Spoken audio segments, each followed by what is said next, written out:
Bismillahirrahmanirrahim. Assalamualaikum warahmatullahi wabarakatuh.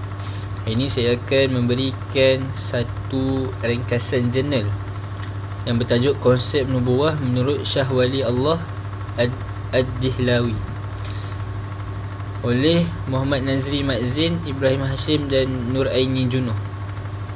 Jadi objektif kajian jurnal ini ialah menganalisis konsep nubuwah, iaitu kenabian menurut pemikiran Syah Wali Allah Ad-Dihlawi berdasarkan kitabnya Hujjah Allah Al-Balighah, dengan memberi tumpuan kepada hakikat nubuwah, rahsia kebangkitan para nabi dan konsep mufahamun. Latar belakang Ad-Dihlawi, beliau merupakan ulama besar dari India, digelar Mujaddid Alaf As-Sani, iaitu pembaharu abad kedua. Beliau merupakan keturunan Arab Quraisy, nasab kepada Sayyidina Umar Al-Khattab dan Imam Musa Al-Khazin. Kitab Hujjah Allah Al-Balighah merupakan karyanya yang membahaskan kenabian secara menyeluruh. Jadi apakah itu definisi nubuwah? Nubuwah dari segi bahasa berasal daripada an-naba', iaitu berita atau khabar, atau an-nabawah, ketinggian dan keagungan. Dari segi istilah, merupakan berita khas daripada Allah kepada hamba pilihan, berupa wahyu yang mengandungi suruhan, tegahan, nasihat, berita gembira dan amaran. Jadi Ad-Dihlawi menegaskan bahawa nubuwah adalah anugerah Allah, bukan hasil latihan jasmani atau rohani. Jadi Ad-Dihlawi menjelaskan beberapa rahsia utama perutusan Nabi. Antaranya rahmat Allah kepada manusia. Nabi diutus sebagai kurniaan dan kasih sayang Tuhan untuk memandu manusia ke jalan kebaikan. Yang kedua, penyelamat dan suri teladan.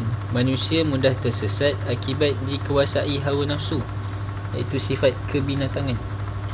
Nabi berperanan menyelamatkan mereka dan menjadi contoh dalam semua aspek kehidupan, termasuk sosial, ekonomi dan politik. Yang ketiga, membimbing jiwa dan akal. Manusia memiliki dua sifat, malakiyah dan bahimiyah, iaitu kemalaikatan dan kebinatangan. Jadi Nabi membantu menguasai sifat kebinatangan dan memupuk sifat malaikat. Jadi apakah itu konsep mufahamun? Mufahamun ialah golongan yang dilimpahi rahmat Allah, yang dilimpahi rahmat dan ilmu ilahi ke dalam jiwa mereka, sehingga dapat berhubung dengan alam malaikat, Al-Mala'ul A'la. Jadi para Nabi adalah golongan tertinggi dalam kalangan mufahamun. Jadi antara ciri-ciri mufahamun yang terdapat pada Nabi dan terkumpul sempurna pada Nabi Muhammad SAW, ada beberapa yang disebutkan. Yang pertama, Al-Kamil, jiwa yang sempurna melalui ibadah. Al-Hakim, kebijaksanaan mengurus rumah tangga. Khalifah, ilmu politik menegakkan keadilan. Al-Mu'ayyad biruh Al-Qudus, disokong roh suci, iaitu Jibril. Hadiyan Muzakian, memberi petunjuk yang menyucikan jiwa. Imam, menegakkan agama. Dan Mundiran, memberi peringatan tentang azab dan hari akhirat. Nabi Muhammad SAW memiliki kesemua sifat di atas, manakala Nabi lain hanya memiliki sebahagian. Pewaris kenabian selepas kewafatan Nabi. Jadi risalah kenabian berakhir dengan Nabi Muhammad SAW sebagai Khatamun Nabiyyin, iaitu penutup bagi segala Nabi. Namun ilmu kenabian diwarisi oleh golongan mufahamun, iaitu para sahabat, wali dan ahli hikmah. Mereka tidak digelar Nabi, tetapi digelar Mujaddid, iaitu pembaharu atau hakim. Mereka layak mentafsir Al-Quran dan menyambung tugas membimbing umat.